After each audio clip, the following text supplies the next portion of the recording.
Hello everyone, कैसे हो आप सब। आई होप आप सभी अच्छे हैं, खुश होंगे, स्वस्थ होंगे और मस्त होंगे। काफ़ी टाइम बाद हम दोबारा बीएससी थर्ड ईयर के लेक्चर शुरुआत कर रहे हैं। लास्ट हमने बीएससी ये क्या बोलते हैं क्वांटम मैकेनिक्स में क्या पढ़ा था, डी ब्रोगली का प्रिंसिपल पढ़ा था, लैम्डा बराबर एच अपॉन पी। यही आपके लिए इम्पोर्टेंट है और इसके आपेक्षिकीय और नॉन अनापेक्षिकीय मतलब रिलेटिविस्टिक और नॉन रिलेटिविस्टिक इन दोनों केसों के बारे में हमने डिस्कस किया था।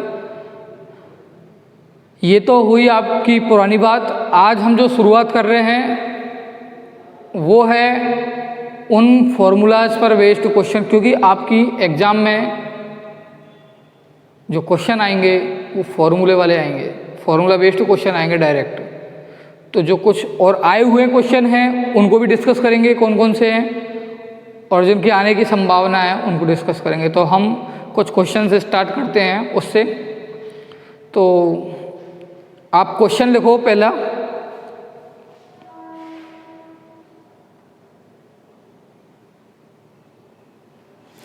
यदि एक्स किरण फोटोन का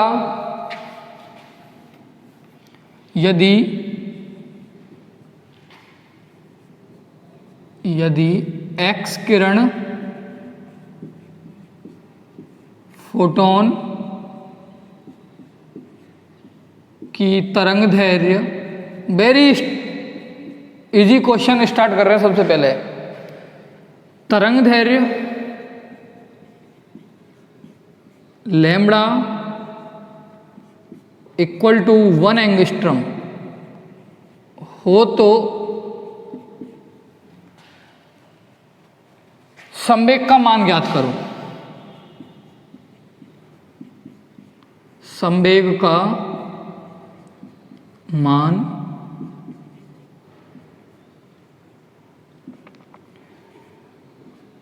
ज्ञात करो, ये क्वेश्चन है आपका। यदि किसी फोटोन की तरंग दैर्घ्य 1 एंगस्ट्रम है तो संवेग का मान ज्ञात कीजिए। याद करो फॉर्मूला क्या बताया था, डी ब्रोगली का प्रिंसिपल क्या है, every particle is associated with a wave और every wave is associated with a particle. हर वेव के साथ एक पार्टिकल है, हर पार्टिकल के साथ एक वेव एसोसिएट होती है। उसको उन्होंने बताया था कि लैम्बडा बराबर एच अपॉन पी। तो उसी को लगाओ, लैम्बडा बराबर एच अपॉन पी। एच का मतलब होता है प्लैंक कांस्टेंट 6.62 गुणा 10 की घात माइनस के 34, यूनिट लिखो joule into second, upon P और लैम्बडा है 1 एंगस्ट्रम यानी 10 टू द पावर -10 मीटर। क्योंकि हम कौन सा सिस्टम यूज कर रहे हैं, MKS, ठीक है। तो आप इसको P निकाल दो यहाँ से, तो P बराबर आ जाएगा 6.62 गुणा 10 की घात माइनस के 34 joule second upon 1 into 10 to the power -8 metre. तो आप इसको काट लो, क्या बन जाएगा, ये बनेगा आपका 6.62 गुणा 10 की घात 34 और 10 माइनस ऊपर चले जाएंगे माइनस के 24 मीटर पर सेकेंड। ये संवेग आ गया। तो ये है आपका आंसर। क्या है कि यदि कोई फोटोन है, इसकी तरंग दैर्घ्य कितनी है, लैम्बडा बराबर 1 एंगस्ट्रम, तो आपको उसका क्या निकालना है, संवेग। तो ये आपका संवेग है। It's a very small quantity 10 to the power -24। तो इसीलिए इससे जो वेव एसोसिएटेड है उसका मान क्या है, 1 एंगस्ट्रम, ठीक है। तो ये आपका क्वेश्चन हुआ। अब इसको नोट करो फटाफट, हम दूसरा क्वेश्चन देखते हैं आपके लिए।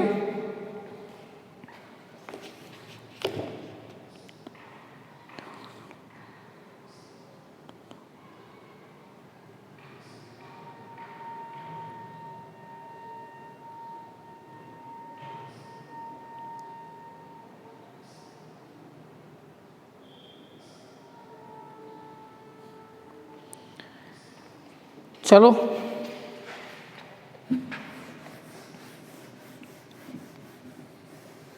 सेकंड क्वेश्चन, इसको लिखा रहने दो, कोई दिक्कत नहीं है। 20 मीटर की चाल से चल रही हवा में उड़ने वाले रेत का कण जिसका द्रव्यमान है 1 मिलीग्राम के साथ जो वेव एसोसिएटेड है और जो पार्टिकल चल रहा है उसका अपन को क्या करना है, तरंग दैर्घ्य ज्ञात करनी है हमको। तो निकाल सकते हो आप लोग। क्या है क्वेश्चन? क्वेश्चन ये है कि 20 मीटर पर सेकंड की स्पीड से हवा चल रही है। क्या? 20 मीटर पर सेकंड की स्पीड से हवा चल रही है और हवा में कोई पार्टिकल है और वो पार्टिकल वो छोटा है और वो पार्टिकल भी चल रहा है और उस पार्टिकल का द्रव्यमान है 1 मिलीग्राम। तो उसके साथ जो वेव एसोसिएटेड है उसकी हमको क्या करनी है, डी ब्रोगली तरंग दैर्घ्य ज्ञात करनी है। 20 मीटर प्रति सेकंड की या के वेग से गतिमान कोई हवा का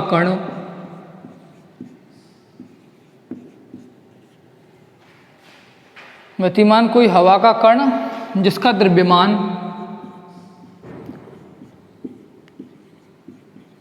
जिसका द्रव्यमान 1 मिलीग्राम हो तो डी ब्रोगली तरंग दैर्घ्य ज्ञात करो। डी ब्रोगली तरंग दैर्घ्य ज्ञात करो।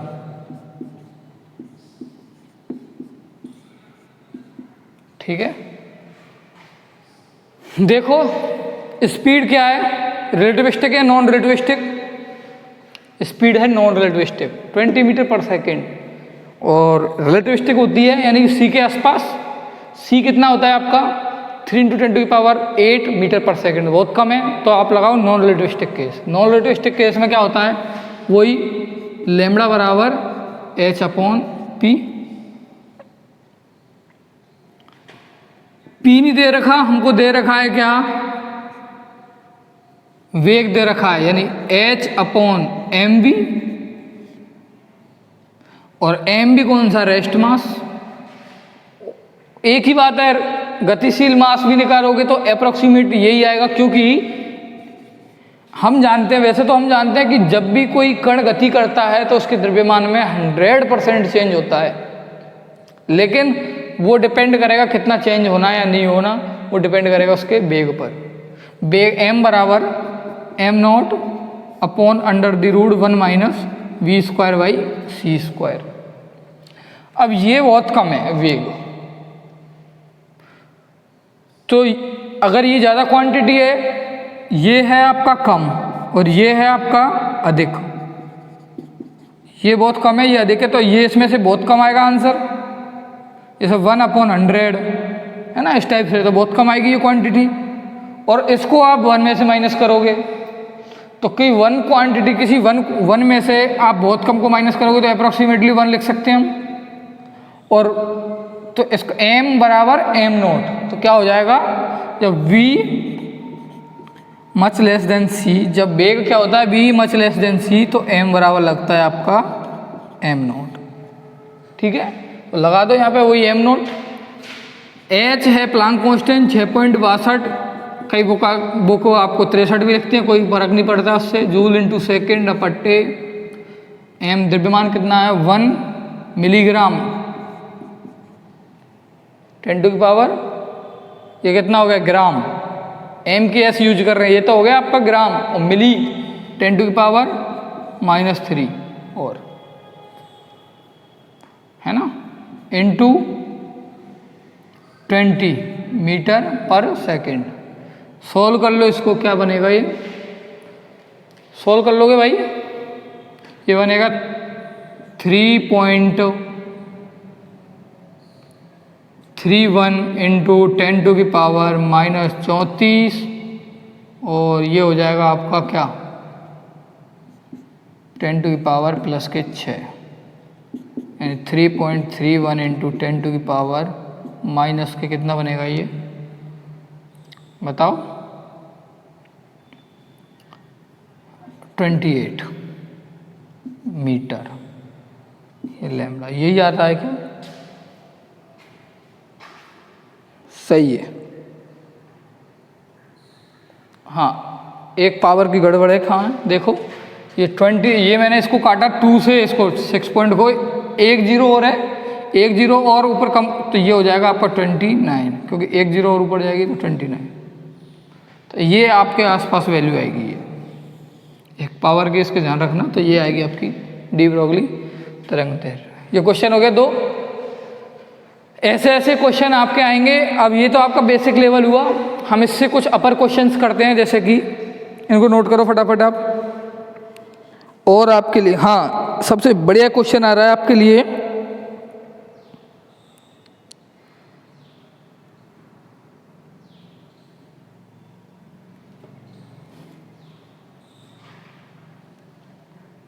हो गया क्वेश्चन नंबर 3।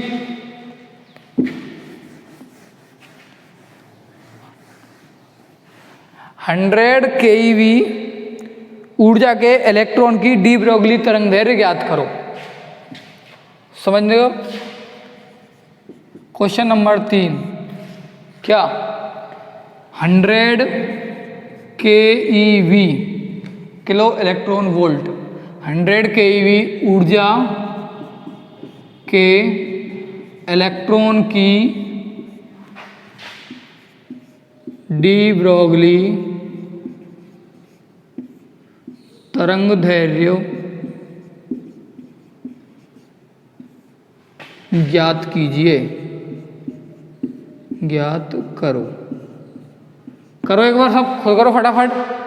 100 केवी ऊर्जा का कोई इलेक्ट्रॉन है जिसकी क्या करनी है हमें डी ब्रोगली तरंग दैर्घ्य ज्ञात करनी है। लगाओ फॉर्मूला कौन सा लगेगा।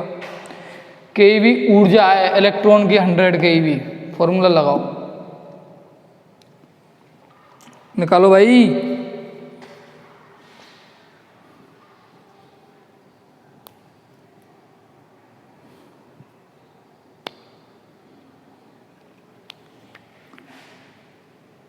ट्राई किया किसी ने? किसी ने ट्राई किया क्या? देखो हमसे पूछ रहा है क्वेश्चन, इलेक्ट्रॉन की बात कर रहा है। किसकी? इलेक्ट्रॉन की। सबसे पहले हमें ये चेक करना है कि केस रिलेटिविस्टिक है नॉन रिलेटिविस्टिक। देखो हम इलेक्ट्रॉन का द्रव्यमान नेगलेक्ट कर सकते हैं, नहीं कर सकते। कैसे नहीं कर सकते? देखो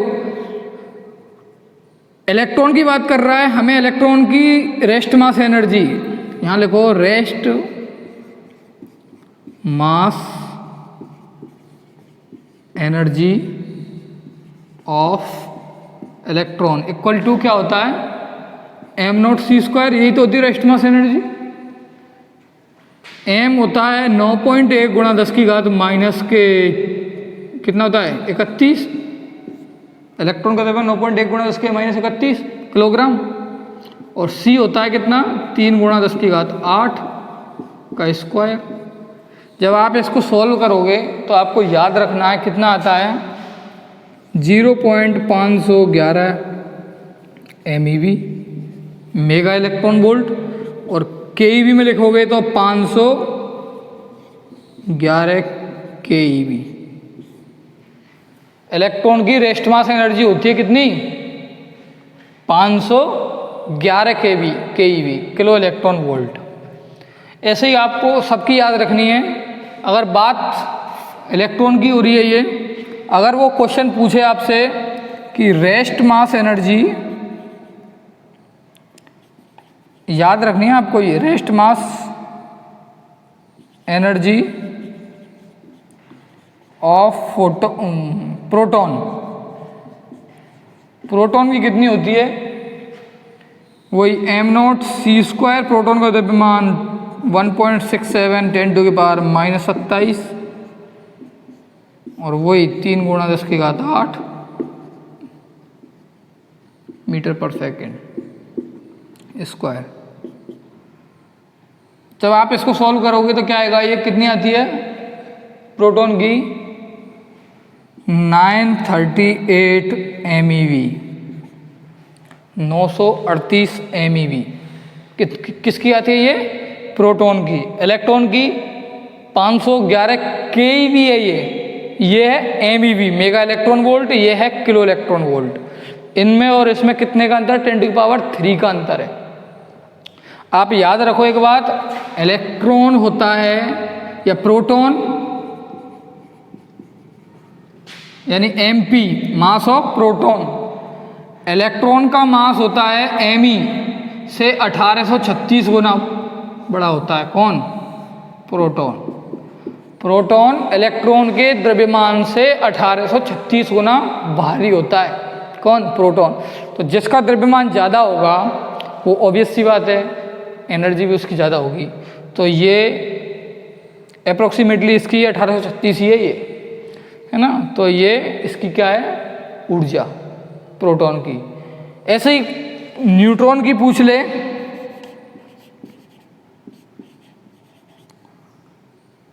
रेस्ट मास एनर्जी न्यूट्रॉन के लिए है ना, वही लिख लेना आप लोग। रेस्ट लिख देता हूँ, चलो। Rest mass energy of neutron.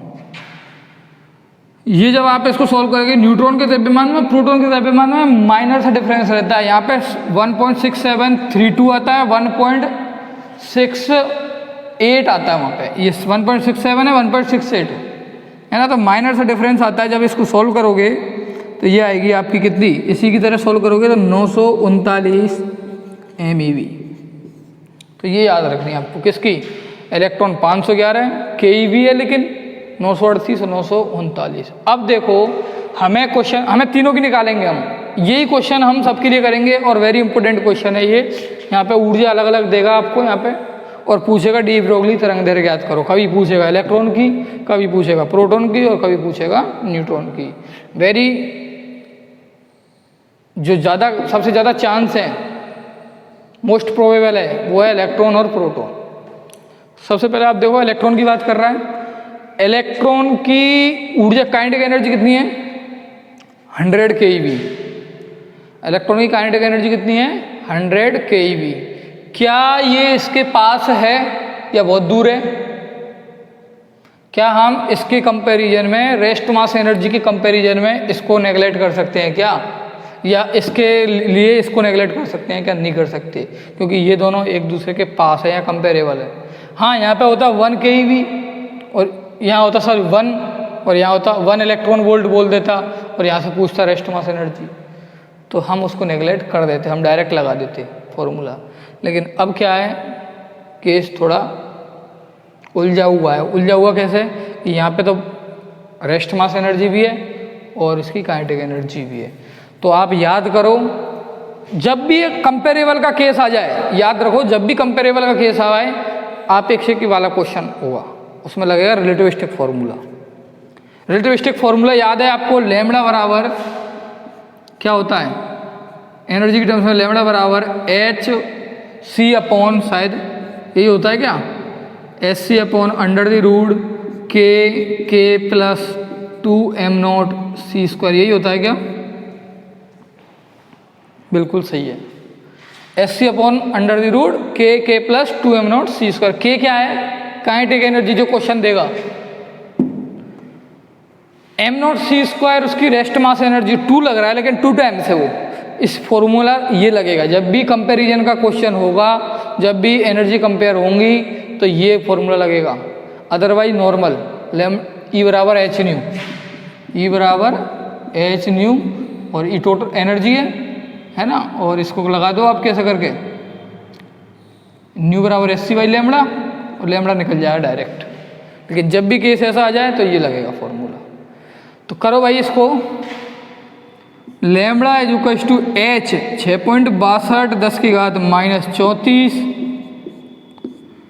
3 × 10 की घात 8 मीटर पर सेकंड है, ये जूल सेकंड, ये मीटर पर सेकंड, अपॉन काइनेटिक एनर्जी क्या है 100, और keV kilo electron volt 10⁻³ electron volt है ना। इंटू के, आप किस में लगाना चाह रहे हो, के ई वी में लगाते हैं हम। ऐसा करते हैं, हम जो क्वेश्चन को इसकी वैल्यू निकालेंगे किस में निकाल रहे हैं हम, ये पूरा के ई वी में। तो आप 10⁻³ मत लगाओ अभी, ऐसा करो, है ना। 100 और 100 प्लस 2 इंटू, ये भी के ई वी में लगेगा। जब आप इसको के ई वी में ले रहे हो तो ये भी के ई वी में लेना है। इसको अगर एम ई वी में ले लोगे तो गलत हो जाएगा फिर, क्योंकि दोनों सेम फुटिंग में एडजस्ट होंगे ना। तो ये आपका इलेक्ट्रॉन का रेस्ट मास एनर्जी कितनी है, 512, ये 511 के ई वी। बुक कई 12 भी लिखती है, 11 भी लिखती है, कोई फ़र्क नहीं है।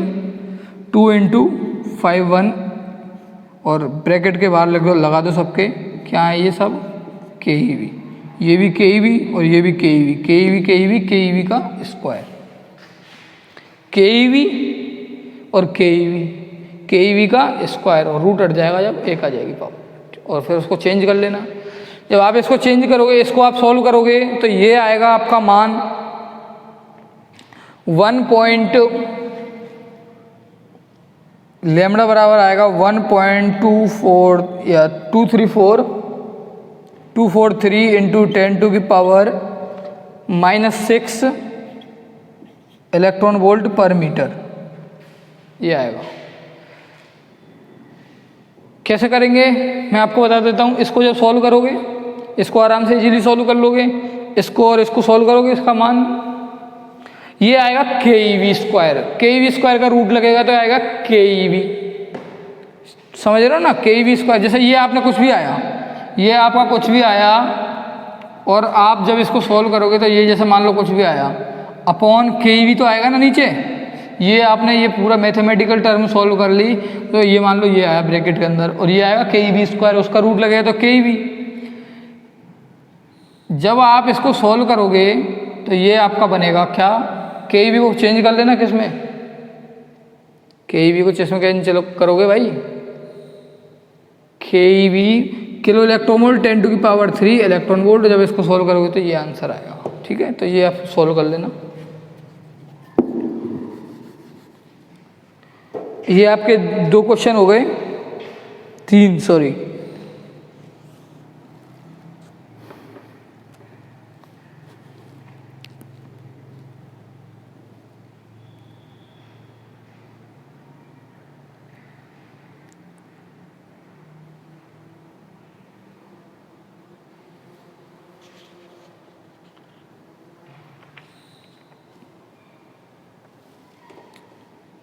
इसको थोड़ा सा 1 मिनट करेक्ट कर लेना, ये टोटल मान नहीं है, ये इसको करेक्ट कर लो। इसका फाइनल वैल्यू आ रही है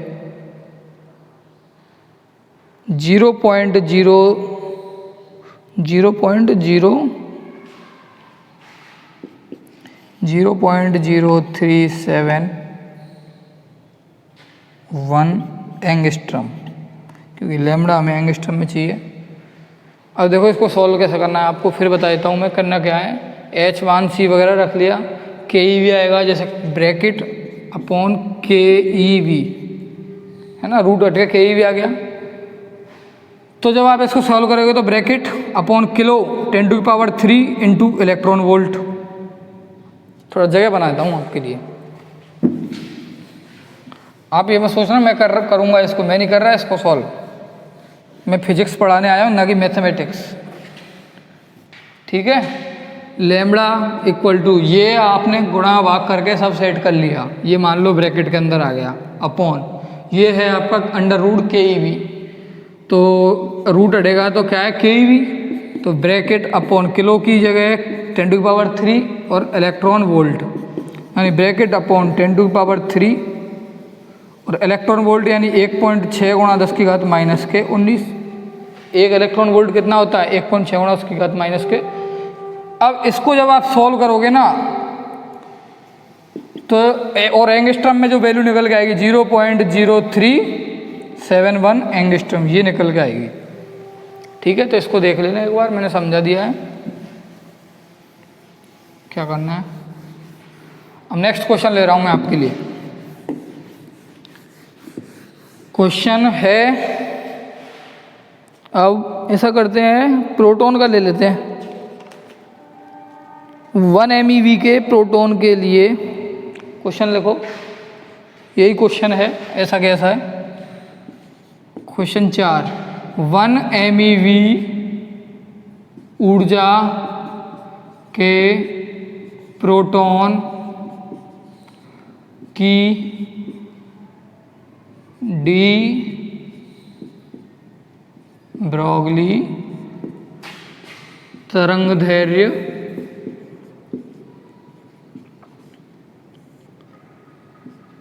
ज्ञात करो। 1 MeV का प्रोटॉन है, उसकी क्या निकालनी है, तरंगदैर्घ्य। सबसे पहले क्या करना है, कंपैरिजन करो भाई। 1 MeV का है और हम जानते हैं rest mass energy of proton कितनी होती है, EP यानी रेस्ट मास एनर्जी कितनी होती है इसकी, 938 MeV, यही होती है। ये 1 MeV है, 938 MeV। कंपैरिजन है, अरे कंपैरिजन है क्या, नहीं है, तो नॉन रिलेटिविस्टिक वाला केस लग जाएगा, क्योंकि ये कम है और ये अधिक है। तो जब ऐसी बात आ जाए तो क्या लगेगा, नॉन रिलेटिविस्टिक। तो नॉन रिलेटिविस्टिक का फॉर्मूला लगा दो, क्या है,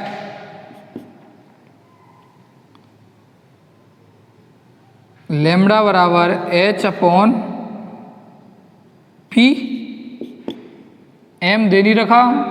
एक और फॉर्मूला है क्या, याद करो, एक और फॉर्मूला क्या है, E बराबर H न्यू, HC/, लैम्बडा और E लगा दो, फिर M बराबर HC/E। सॉल्व कर लो फटाफट इसको।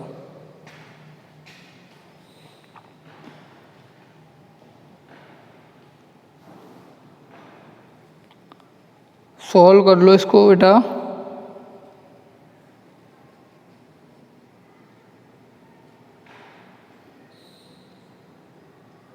इसको सॉल्व करोगे तो आंसर आएगा, H का मान लगा देना, C का लगा देना, E का लगा दोगे तो जो आपके मान निकल के आएगा 2 ये आएगा 2.87 इंटू 10⁻⁻14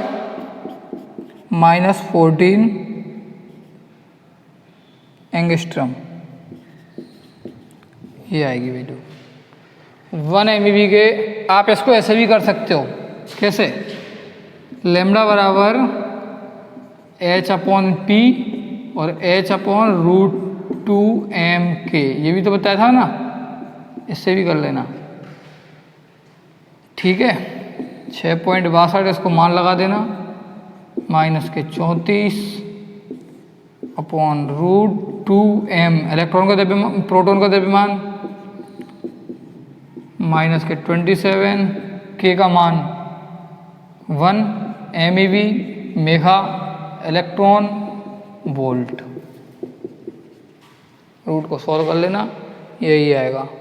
आपको बेसिकली कुछ नहीं करना, मेथड समझना है, ये कैलकुलेशन तो हो जाएगी, आपको मेथड समझना है कि क्वेश्चन कैसा आएगा, हमें क्या करना है, ठीक है, ओके। अब ये आपके हो गए, एक आध क्वेश्चन और देख लेता हूँ आपके लिए, बढ़िया।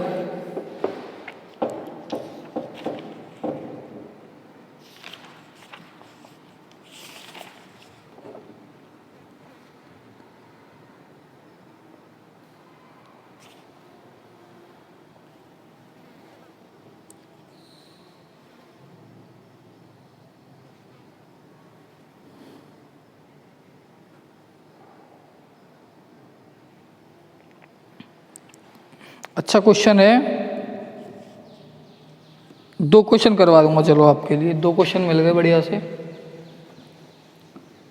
हो गए सबके नोट, इरेज कर रहा हूं मैं इनको। क्वेश्चन लिखो आप कि यदि कोई कण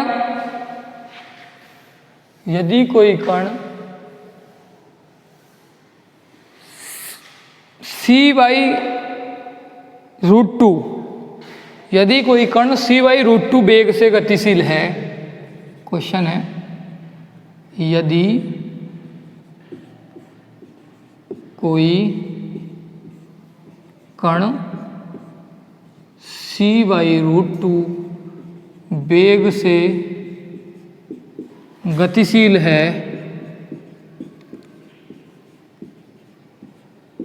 तो उसकी डी ब्रोगली तरंगदैर्घ्य ज्ञात करो। ज्ञात करो। हमें क्या निकालना है? डी ब्रोगली तरंगदैर्घ्य। अच्छा क्वेश्चन है। c/√2 वेग से गतिशील है कोई कण, तो हमें क्या निकालना है? उसकी डी ब्रोगली तरंगदैर्घ्य। कैसे निकालेंगे? देखो, सबसे पहले देखो रिलेटिविस्टिक या नॉन रिलेटिविस्टिक, ये तो सबको चेक करना है। वेग क्या है, कितना है? वेग है आपका c/√2। c/√2 c के आसपास है। जब भी आप याद कर लो c/√2 हो या नहीं हो, जब भी c का फैक्टर आ जाए ना वेग में, 100% रिलेटिविस्टिक केस लगेगा। क्या? जब भी वेग में c का फैक्टर आ जाए, कौन सा केस लगेगा? रिलेटिविस्टिक। लेकिन आप ये मत लगा देना मेरे भाइयों, क्या एस सी लैम्डा बराबर SC/K+2m0c²। क्यों नहीं लगेगा? आप तो बोलोगे सर ये तो यही तो रिलेटिविस्टिक केस है। भाई यहाँ पे h क्या है, ये सॉरी k कितना, k दे रखा है क्या यहाँ पे? k वगैरह तो है ही नहीं है। कैसे लगाओगे इसको? सॉल्व कैसे करोगे? और कण का द्रव्यमान भी नहीं है, कैसे सॉल्व होगा? नहीं होगा।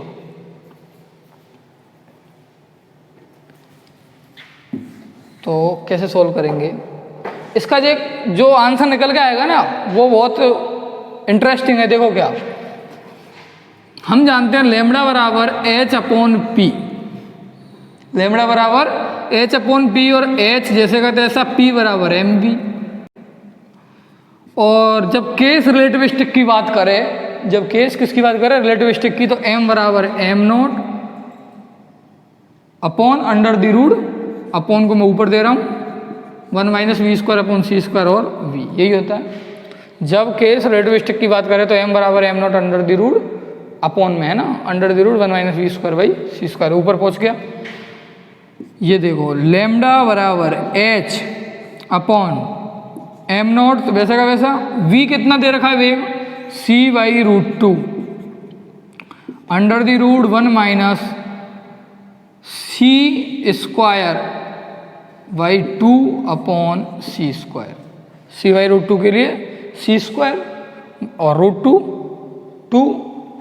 सॉल्व करो इसको थोड़ा सा। h/m0c और √2 ऊपर और अंडर रूट क्या आएगा? c² से c² कट गया, यानी 1 - 1/√2, 1 - 1/2, तो आ जाएगा 1/h√2/m0c और क्या आएगा? 1/√2। √2 कैंसिल, ये बन गया आपका h/m0c। याद करो, कुछ याद करो, जाना पहचाना है क्या कुछ? ये h/m0c भूल गए काम से तुम तो। कॉम्पटन का फॉर्मूला याद करो। कॉम्पटन ने जो बताया था, delta lambda equal to h/m0c 1 - cos phi, यही होता है ना। h/m0c 1 - cos phi, ये h/m0c है। और अगर ये phi कितना हो 90 डिग्री, तो डेल्टा लैम्डा आ जाएगा h/m0c। इस h/m0c को क्या बोलते हैं? कॉम्पटन तरंगदैर्घ्य। कॉम्पटन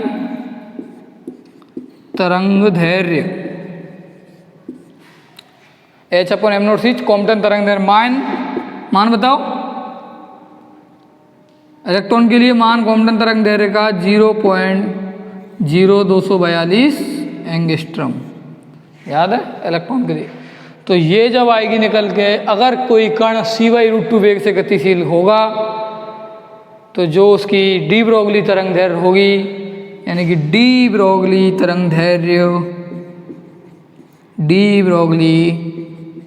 तरंगदैर्घ्य इक्वल टू कॉम्पटन तरंग दैर्घ्य। देखो कितना मेल मिलाप है दोनों में। अगर वेग c/√2 है तो डी ब्रोगली तरंग दैर्घ्य कॉम्पटन तरंग दैर्घ्य के तुल्य होगी। वो हमने निकाल लिया। आया हुआ क्वेश्चन है, इम्पोर्टेंट है, नोट कर लो, छाप लो, ठीक है। और निकालता हूँ आपके लिए एक और क्वेश्चन, लास्ट।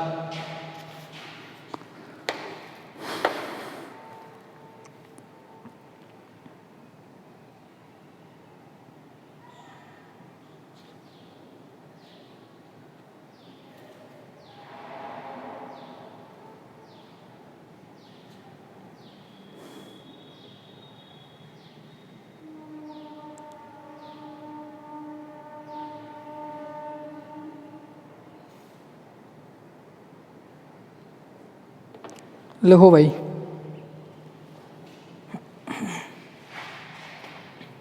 हो गया। एक फाइनल क्वेश्चन, आज का फाइनल मैच। देखो क्वेश्चन क्या है। अब ये जैसे पहले अपन बात कर रहे थे ना कि 100 MeV का इलेक्ट्रॉन, ये 1 MeV का प्रोटॉन, ये ऐसे वगैरह कुछ। अब ये डायरेक्ट ऊर्जा नहीं दे रखी हमको। अब हमें डायरेक्ट ऊर्जा ना देकर क्वेश्चन ने ताप दे रखा है। क्या दे रखा है? ताप। जब भी बात करें ताप से, तो ताप, जैसे किसी पार्टिकल के ऊपर आप ताप दोगे तो उसमें भी तो गति होगी ना, उसके अणुओं में भी कोई मटेरियल है, उसको गर्म करोगे तो उसके अणुओं में गति होगी, और गति से ही वेग आएगा, और वेग आएगा तो 12 mv² तो जनरेट हो ही जाएगा। क्या? अगर किसी पार्टिकल के पास ताप आ जाएगा तो वेग आ जाएगा, वेग आते ही तो 12 mv² बन जाएगा, और 12 mv² बन जाएगा तो k लग जाएगा। तो ताप से ऊर्जा कैसे निकालते हैं? ताप वाली ऊर्जा होती है, जैसे आपने किसी पार्टिकल को ताप दिया तो ताप से जो ऊर्जा निकलेगी वो होती है E बराबर kT। क्या होती है? E बराबर kT। K बोल्ट्जमान कांस्टेंट है और T क्या है? ताप। तो ताप से जो ऊर्जा जनरेट होती है उसका नाम है E बराबर kT। तो बस फॉर्मूला लगाओ। डी ब्रोगली तरंग दैर्घ्य हम तो एक ही बात जानते हैं सर के, लैम्ब्डा बराबर h/p या h/√2m/k। सॉरी क्वेश्चन तो लिखाया नहीं मैंने आपको, क्वेश्चन ही लगाया। मैं भी कुछ एडवांस हो रहा हूँ बच्चों, क्वेश्चन ही लगाया यार मैंने। लिखो क्वेश्चन, लिखो। यदि कोई कण, यदि 27 डिग्री सेंटीग्रेड ताप पर किसी न्यूट्रॉन से संबंधित, या संबद्ध लिख लो, संबद्ध तरंग दैर्घ्य कितनी है? लैम्ब्डा डी है, तो लैम्ब्डा डी का मान ज्ञात करो, मान ज्ञात करो। क्या है फॉर्मूला? लैम्ब्डा बराबर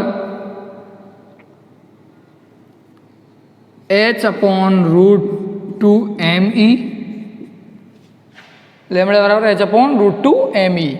जब भी ताप देंगे हम, याद रखो क्या बताया था मैंने, कि जब भी ताप देंगे, यानी ताप T, टेम्परेचर से क्या होगा? जैसे ही हम टेम्परेचर देंगे तो किसी भी, आप जानते हो जैसे किसी भी मटेरियल को गर्म करते हैं तो गर्म करने से क्या होता है, उसके जो अणु हैं वो क्या करेंगे? गति करेंगे, और जैसे ही अणु गति करेंगे तो उनमें वेग आ जाएगा, तो 12 mv² भी आ जाएगा। और 12 mv² ही क्या है? Kinetic energy. तो ताप देने से ही क्या आएगी? काइनेटिक एनर्जी आ जाएगी। अब देखो कि ताप में और ऊर्जा में क्या संबंध है। देखो ये तो हो गया, हमको इतना समझ में आई फिजिक्स कि जैसे ही हम ताप देंगे तो काइनेटिक एनर्जी आएगी, गतिशील होगी। लेकिन कितना ताप से कितनी ऊर्जा आएगी, वो फॉर्मूला है E बराबर kT। E बराबर KT, और K क्या है आपका? K है बोल्ट्जमान कांस्टेंट,